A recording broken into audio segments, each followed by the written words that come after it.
పహల్గాం ఉగ్రదాడి నేపథ్యంలో భారత ప్రభుత్వం ఆపరేషన్ సింధూర్ చేపట్టింది. ఈ ఆపరేషన్కు సీక్వెల్స్ కొనసాగుతూ వచ్చాయి. మొదటగా పాక్ ఆక్రమిత కాశ్మీర్, పాకిస్తాన్లోని 9 ఉగ్రవాద స్థావరాలను టార్గెట్ చేసి భారత ఆర్మీ దాడులకు పాల్పడింది. దాదాపు 100 మంది ఉగ్ర కుక్కలను చంపేసింది. ఈ నేపథ్యంలోనే రెండు దేశాల మధ్య దాడులు, ప్రతిదాడులు మొదలయ్యాయి. తీవ్రంగా నష్టపోయిన పాక్ కాళ్లబేరానికి వచ్చింది.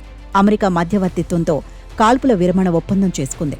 అయితే కుక్కతోక వంకర అన్నట్లు పాక్ తన బుద్ధి మార్చుకోవటం లేదు. కాల్పుల విరమణ ఒప్పందం చేసుకున్న రోజే పాక్ సరిహద్దుల వెంబడి కాల్పులకు తెగబడింది.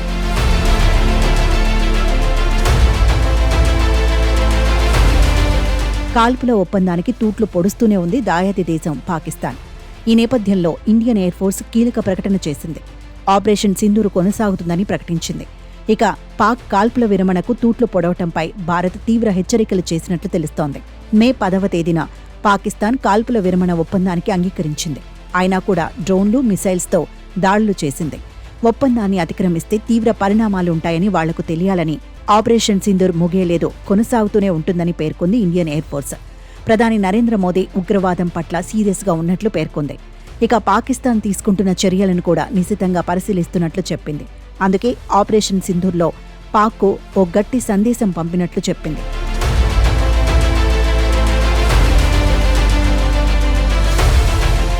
ఉగ్రవాదులకు కానీ, ఉగ్రవాదానికి మద్దతు ఇచ్చే వారికి గాని పాకిస్తాన్లో సురక్షిత ప్రదేశం అంటూ ఏదీ లేదని, ఒక ప్రదేశంలో ఉగ్రవాదులకు ట్రైనింగ్ ఇచ్చి మరో చోటు నుంచి దాడికి సిద్ధం చేస్తారని పేర్కొంది ఎయిర్ ఫోర్స్.